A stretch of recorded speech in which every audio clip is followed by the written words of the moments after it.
Which made this?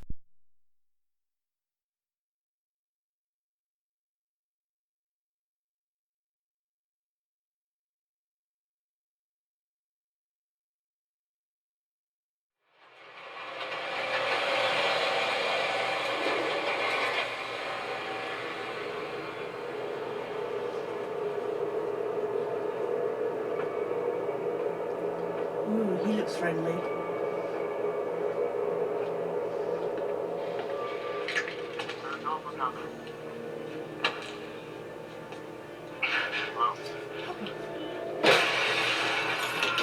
Avon calling! Nice!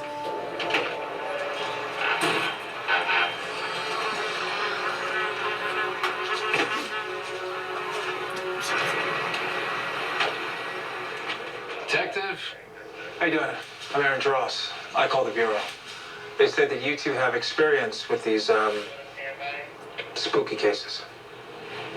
Well, I don't want to be confrontational here, but... It wouldn't be Philadelphia without a certain degree of confrontation, right?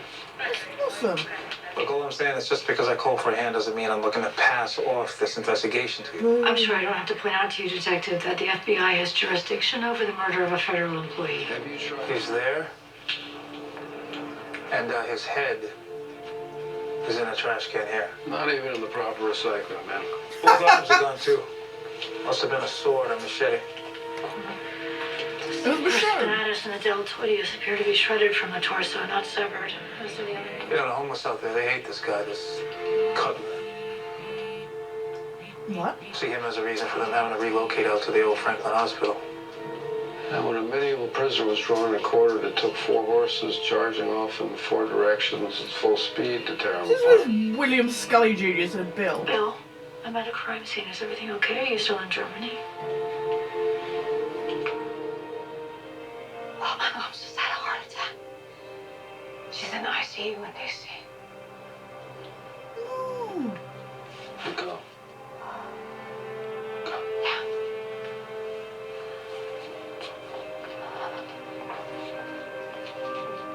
Oh, Mama Scully!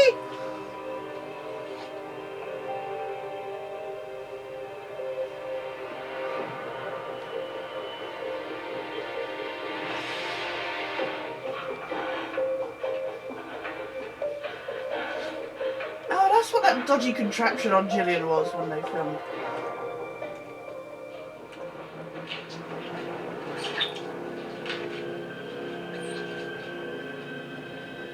Ew, nice.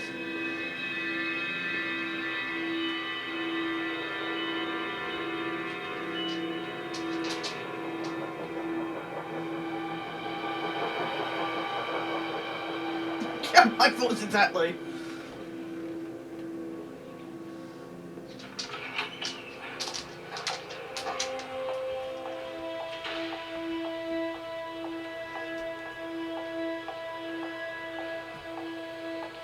Is it not a hospital in Maryland? Aww.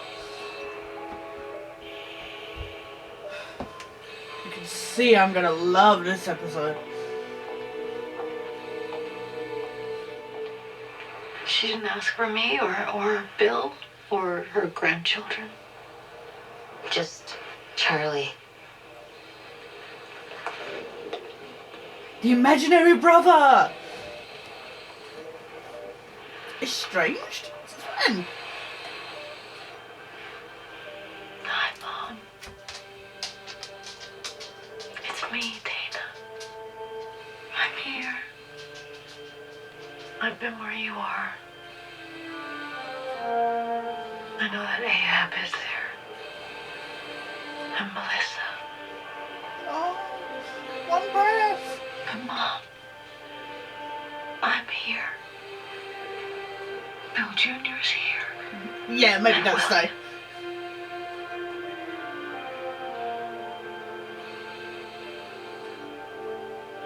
William's here.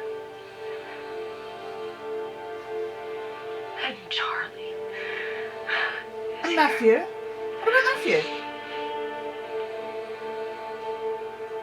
Please, Mom. Don't go home yet. I need you. Okay. I hear you speaking for them, but really speaking for yourself. And I hear you speaking for them, but really speaking for yourself. What I don't hear is who speaks for them.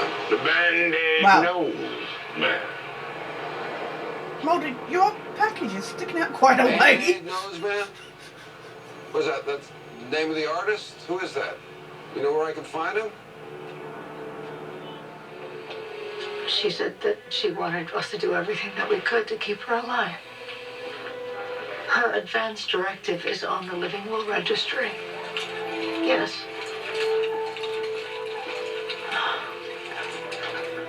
Oh, Bill being a douchebag as normal.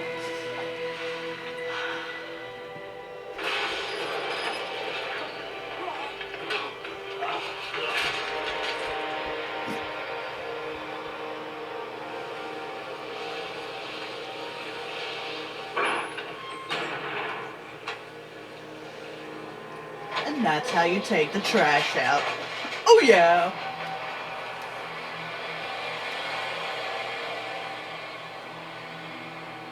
Trash man!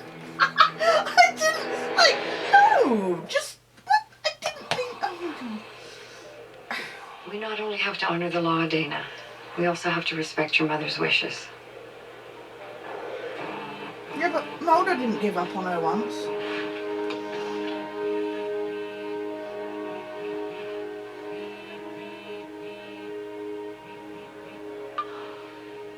Yeah. Oh. I'm here.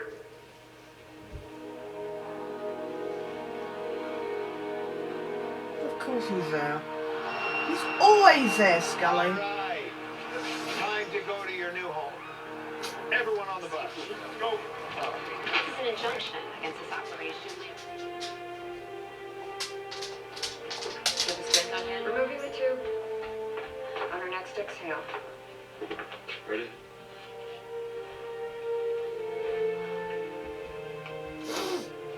I don't care about the big questions right now, Mom. I just want one more chance to ask my mom a few little ones.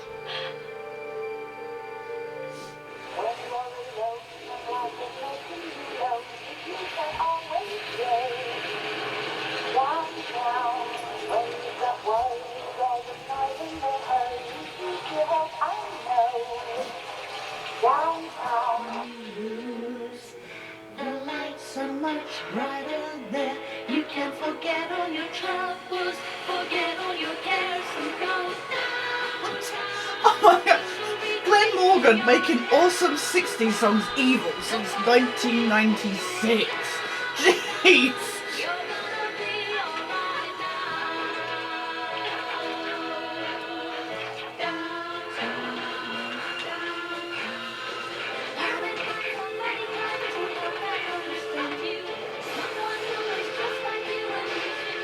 Wow. They were like, we're not doing a sequel to Home, but we'll come close to paying homage to it. Oh, wow, look, it's the 6th extinction again.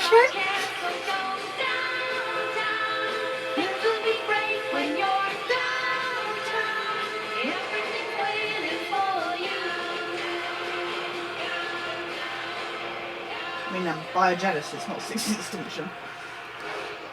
Wow, just wow. Back in the day, didn't we ever come across the ability to just wish someone back to life? I invented it when you were in the hospital. Like this. You're a dark wizard, Mulder. Yeah, but you brought him back as well, Close Scott. now. Do you know where you are? Do you know your name?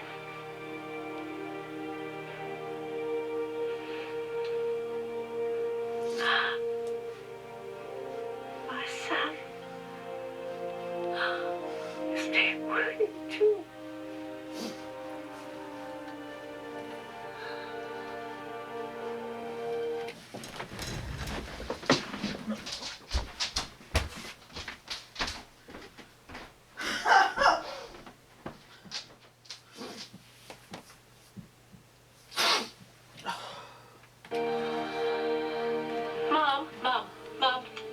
Mom, it's Dana. Mom, I'm here. I'm here. Come back to us. Mom? Mom? Dana, what's going on?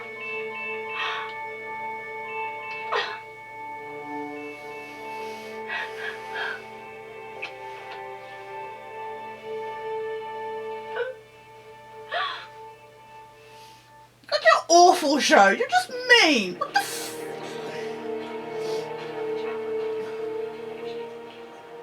What about our child? Our grandchild that we gave away. You gave away, Scully. You. Not we. What did she say? What did she have to say? The binder present in this breakdown was patented by a brand called Cannons and used only in their high-end spray paints. A product locator indicates there's only one store in central Philadelphia that carries it. Well, she has the fastest internet ever.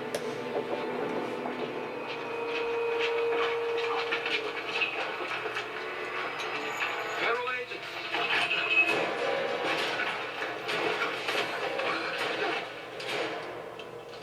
For the Nice. trash man. Back in the day, I used to do stairs and in 3-inch heels. Back in the day. Scully, back in the day is now.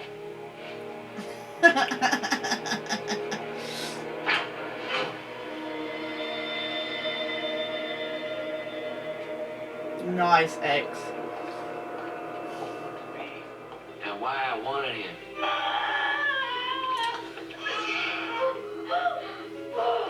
I didn't bring him in. He came to me.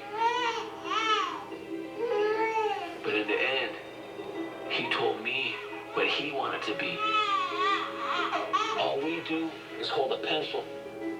All we do is hold the clay. I think there must be spirits and souls floating all around us. And if you think real hard, or you want them so bad, they come to you. What do you gotta call them? William. And then they become alive with a life of their own. Never give up on a miracle. My son. His name William, too. Our son. I gave him up. Yes, you gave him up. Not we. This is what came to me in my dreams from some other place, yeah? But now it's alive, and it's out there, down on the Band-Aid. If you made the problem, if it was your idea, then you're responsible. Yes, you. You put it out of sight so that it wouldn't be your problem. Oh no. No, that's not. You're No. just as bad as the people that you hate. No, Scully, don't think like that. If what you believe is possible, the last person involved in the relocation.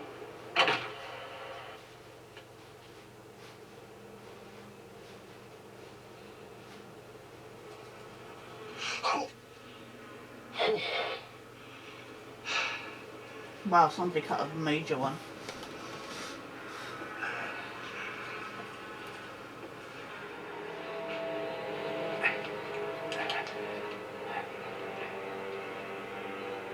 You don't have a flashlight as good as Mulder and Scully's, so don't even try.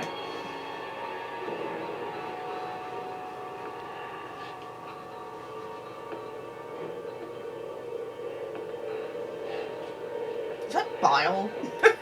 Is it tombs, really? It looks like lemon curd.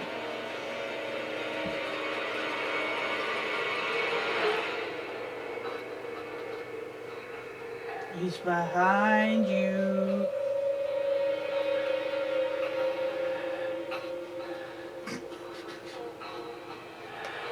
Told you.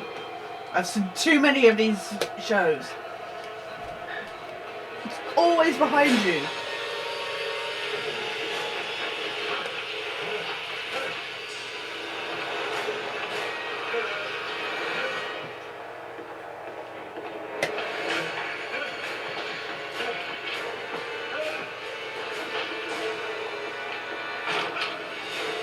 Maybe run a bit quicker, agents.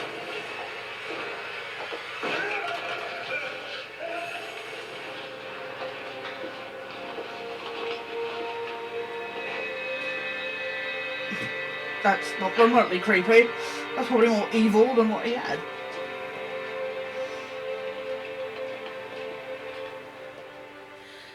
Hey everybody, it's Wednesday the 10th of February, and I just got done watching Home Again, written and directed by Glen Morgan. And yeah, this was a difficult one. This was like more difficult than Founder's Mutation. You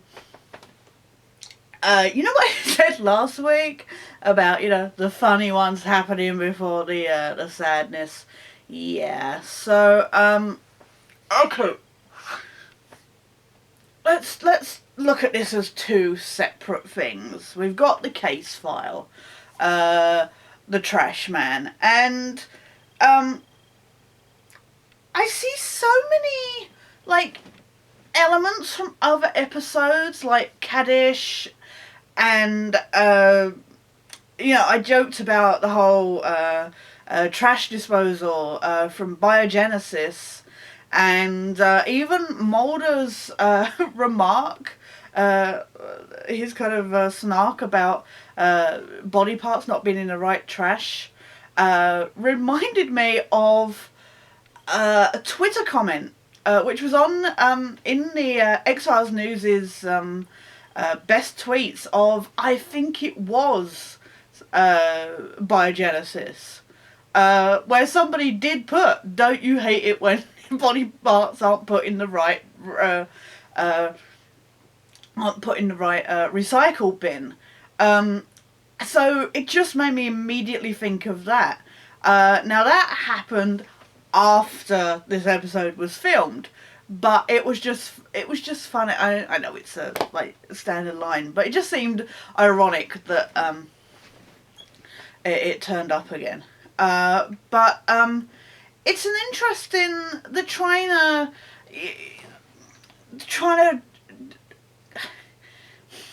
There's a lot of, trying to look at society and stuff like that. And it's so funny seeing this and having remembered a lot of the photos and video and that from when they were filming and discussing, like, the rough part of Vancouver that they went to film, like, the homeless sets and stuff. It's a good story regarding the case file. Because, but it does feel rushed.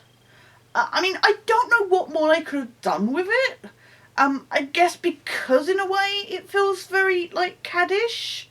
And I think any real exploring and stuff like that, investigation, would have ended up going along similar lines. It's also there's something very, Arcadia about it. Similar kind of, upper class versus lower class and stuff like that. I'm not saying that that's what that was, but it's a trash monster, let's be honest. And I guess after Arcadia served up the worst looking monster of the week ever known on this show, I guess they were trying to fix that.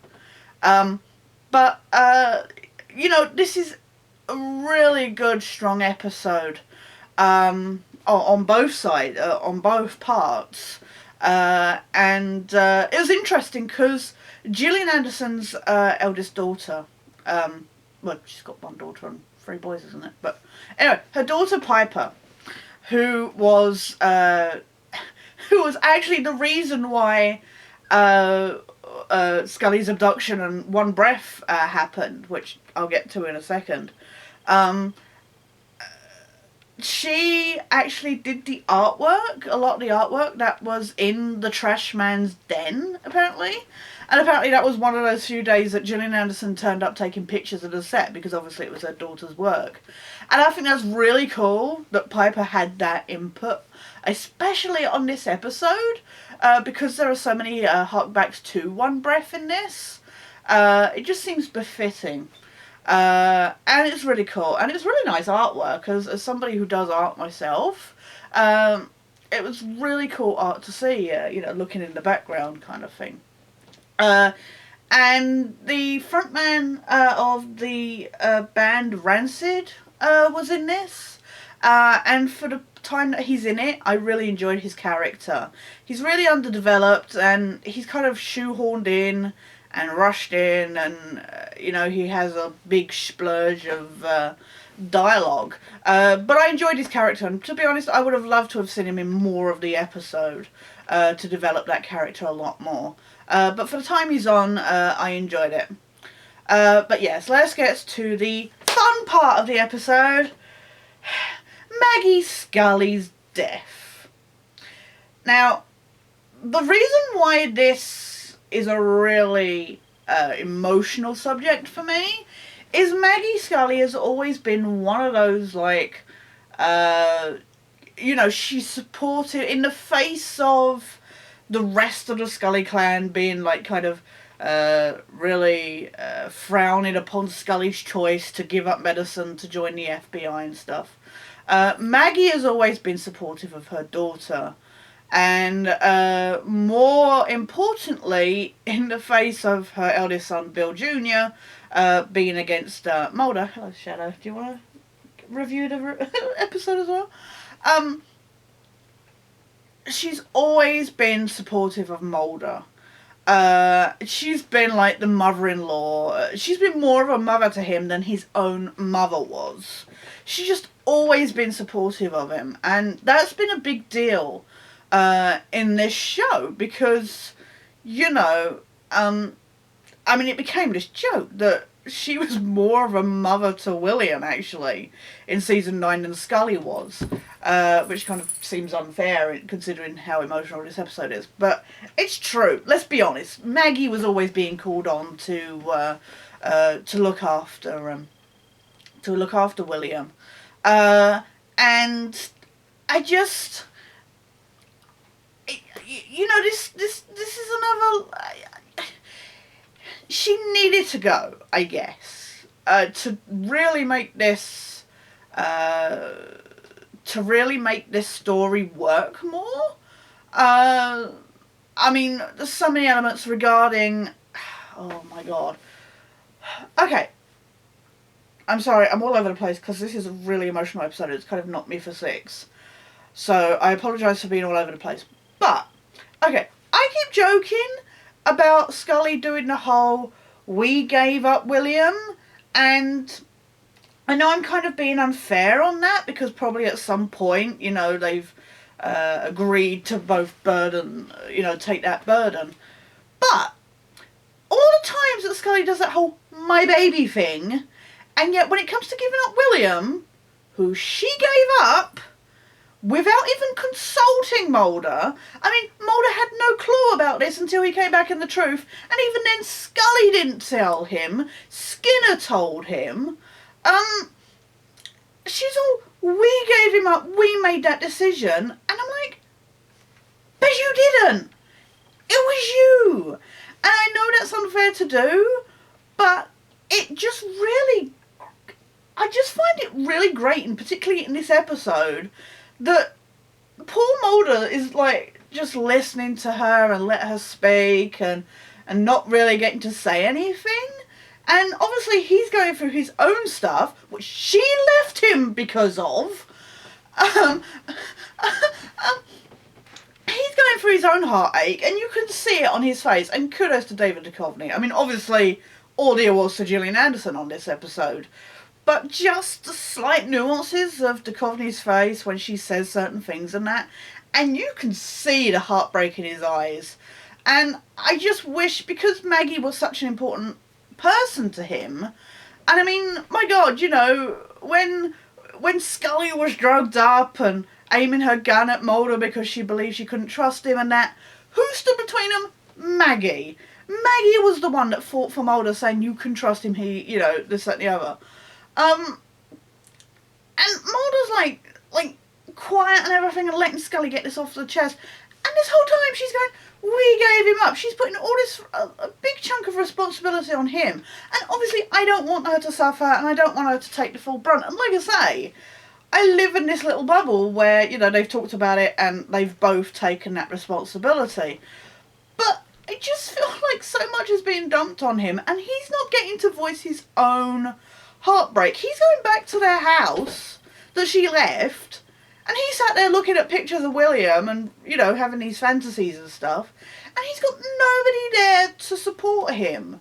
And that's just something that got to me. I just feel like a lot's being dumped on his, blame's being put on him when, you know, he probably wishes upon wish that he could see William as it is, and then she's putting all this responsibility of, we dumped him, we made him feel like trash and stuff, and I'm like, wait, what?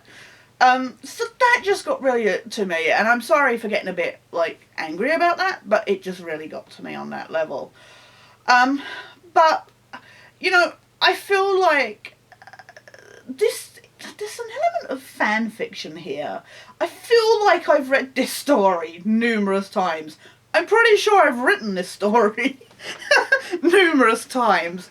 You know, this is one of those things you expect for them to be feeling. You know, this worry, you know, what William's first thoughts were. If he knows that he's got, you know, parents that gave him up for adoption, you know, these are very real feelings and fears. And what I love about this and Founder's Mutation, and that's why I love the fact that they're written by, you know, Wong and Morgan, they feel very real. And at the same time, it's stuff like this that remind me of why I got slightly frustrated with the whole Mulder and Scully split. Because it's little things, like the hugs, like the touches, like the looks, that made Mulder and Scully, like, more intimate than any sex scene or kissing or anything else, like, on any other show. And I always felt like Chris Carter had... I don't want to get into this too deep, because this I could talk about, ramble. I would bitch about this for hours if I could. But a lot of people... I was seeing a lot of, you know, comments and stuff when the news broke of Mulder and Scully split. You had these people going, oh, thank God, Shipper's ruined the show, and this, that, and the other. There seems to be this contingent that believe that... And it's on both sides. I'm not blaming No Ramos, I'm not blaming Shippers. But it seems to be... You get, as with anything, you get these hardcore fans. And it sounds awful because I'm a hardcore fan. But you get these obsessive fans that believe that for Mulder and Scully to be together, they need to be snogging and in sex scenes and stuff like that all the time. They don't! I don't need to see that! There was a sex scene in one of the comics and it creeped me out. I mean, it wasn't even real Mulder, but it kind of made me feel a bit weird. That's what fan fiction's for. I am more than happy to read my fan fiction, smutty fan fiction, till the cows come home. But I don't need to see that. And, like I say, the touches and even the forehead sex. I mean, come on, forehead sex is the best in the show. That is the most intimate thing you could wish for between these two. So, we see, you know, if it hadn't been confirmed that they were split, I would have had people watch the show thinking they were together. Because, aside from the snarking and real bitchiness in my struggle, it's stuff like this, the care and love and friendship between them, that makes this show what it is. And this is what I need. Doesn't have to be there all the time. That's what makes scenes like this more special. And it just really gets to me that people believe that if you're in a relationship, you can't still have those moments. You can't still have that tension. It's like, we need to get that tension back. But you can still have that. They can be together or whatever. And I just feel like it's stuff like this that I feel strongly about. That I feel was done so beautifully. And so heartbreakingly and so realistic. The fact that it got to me so much. Absolute kudos. I cannot thank Glen Morgan enough for writing this. And for doing this. And especially for a writer who left the show like in season 4. And I know he did his homework to catch up on like the last 2 years and stuff. You know, those little flashes of William and And I love that direction of, you know, when Scully first gets the call and you see her going down the stairs and she's got that camera facing right in front and you see that, like, the spiraling panic kind of thing. And like I say, because I saw a behind the scenes shot of when she came out of that building with the camera on her and stuff, mounted on her front, and you're like, oh, what's that for? There's some beautiful direction in this. Better editing than I've seen in a couple of the other episodes. And just everything about this I love. It's beautiful. It's gotta go up there in one of my favourite episodes, which kind of sucks because it involves the passing of Maggie Scully. I really wish she'd been in a coma for some time. I love the fact they have that call back to, you know, Scully being in a coma. I'm really annoyed they didn't get Pat Skipper back as Bill. I don't know if he was asked, if he denied, or what, but it seems a bit off that they couldn't even get his voice on the phone. And I'm curious about this whole estrangement from Charlie. I always joked, I thought Charlie was the imaginary brother because we never saw him. He never really got mentioned much or stuff like that. We were just supposed to, you know, accept that he existed. And kind of in the same way that Scully doesn't mention Bill and... Where is Tara, by the way? Even Tara couldn't be there. Was she in Germany with Bill? You know, no mention of Matthew or any other kids that they may have had. She says the grandchildren, but she's like, William's still here, and I do love. I don't like that they put William Scully Jr. I know the whole thing was about that you know, the Williams that ran through that family and stuff, and you know, connecting to Maggie saying, you know, my son is William too.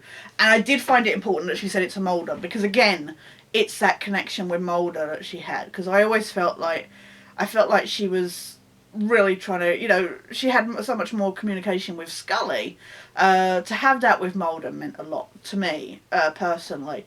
But it didn't annoy me that Scully had, you know, Bill listed as William Scully Jr. instead of Bill. I would have just had him as Bill Jr. personally. I know they needed that so that she saw William when she looked at the phone.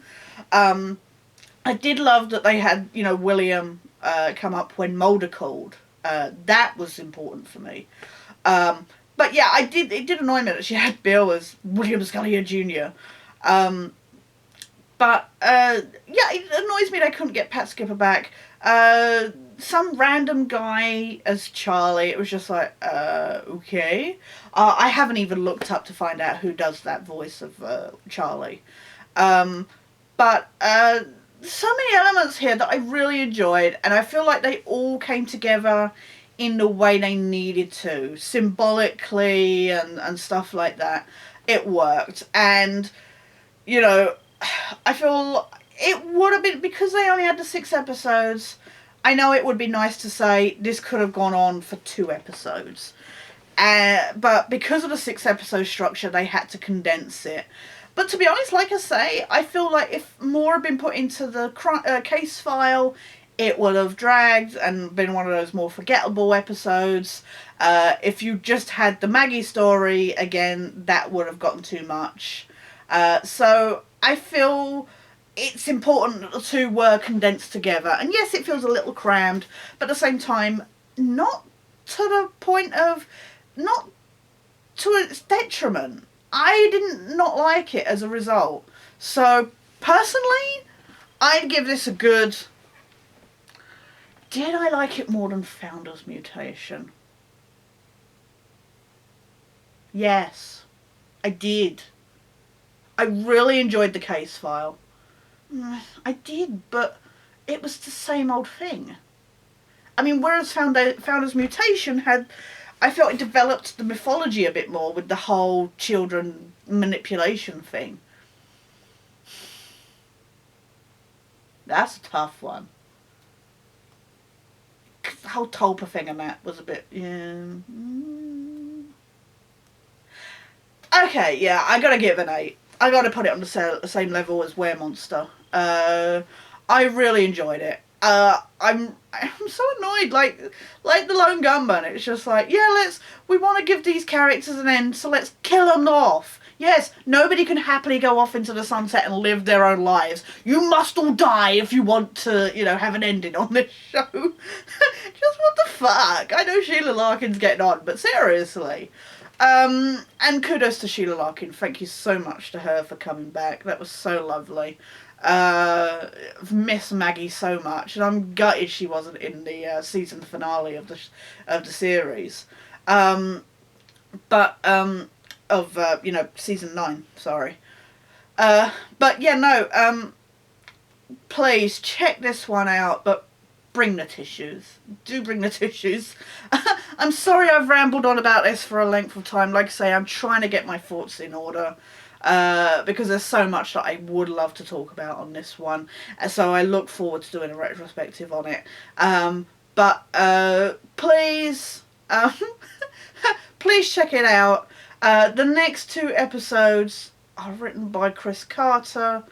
So, yeah, the next one, Babylon, I've heard has not been well received among people. People that have early viewed it. I'm interested to see it because it's got Robbie Amell. That's enough reason for me. And Lauren Ambrose as like alternate versions of Mulder and Scully, which a lot of people have issues with. But I personally say give a chance, because a lot of people are just like, I didn't want anybody stepping on Mulder and Scully's toes. But we'll get to that argument next week. But yeah, no, so it's Babylon next week, and then the season finale already. We had Sunday during the Super Bowl halftime, there was a sneak peek of the season finale, and they showed the opening scene, which was an interesting like bookend to Mulder's opening scene of My Struggle 1. So it'd be interesting. I'm looking forward to seeing it and seeing how much controversy it kicks up. But first we've got to get through Babylon. And like I say, Chris Carter is... apparently it's got like dream sequences in and stuff like that. So I'm a bit dubious about what he comes up with for that, to be honest. Because, let's be honest, Chris Carter, he has a hit and miss like ratio sometimes, and sometimes he can do stuff really well. I mean, my god, he created this show. But yeah, as we saw from My Struggle, his writing can get really ridiculous. So I'm curious to see where it goes. But fingers crossed it'll be good. I'm going in with an open mind, even though it says Chris Carter written and directed. But anyway. I'm so glad we've had, you know, these 3, Wong, Morgan, in the middle to enjoy. And for what they've delivered, you know, for coming back. And like I say, because none of them have been on the show for quite some time, you know, before it finished. I'm so grateful they came back and did strong episodes for the time that they were there. I really hope they come back should there be any more in the future. But thank you so much for watching. Please like and subscribe and comment if you get the chance, or if you so wish. Please share your thoughts. Apologies again for the rambling. That's what you gotta expect when it comes with a Sketchy Reviews logo, I guess. But no, please take care, everybody. Thank you so much for watching, and I'll see you somewhere down the line.